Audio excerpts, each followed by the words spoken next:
தஞ்சையில் சாலையில் குவித்து வைக்கப்பட்டுள்ள நூற்றுக்கணக்கான நெல் மூட்டைகள் மழையில் நனைந்து முளைக்க தொடங்கியுள்ளதால் விவசாயிகள் வேதனை அடைந்தனர்.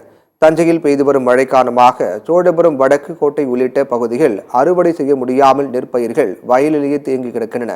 கடும் சிரமத்திற்கு இடையே அறுவடை செய்த நெல் விவசாயிகள் கொள்முதல் செய்ய முடியாமல் சாலையில் குவியலாக கொட்டி வைத்துள்ளனர்.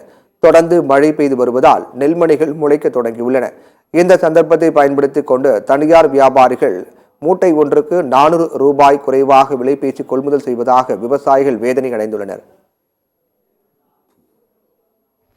நெல்லை கொண்டு வந்து போட்டுட்டு வியாபாரி வந்து 400 ரூபா கம்மியா எடுக்கிறாங்க.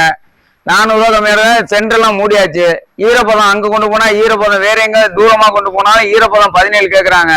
இந்த நேரத்துல ஈரப்பதமும் கொடுக்க முடியாது, காய வச்சுதான் கொடுக்கணும். இப்ப காய வைக்க முடியாது, வியாபாரியும் அதை வச்சுதான் கெட்டது பாதியா கேட்கறாங்க.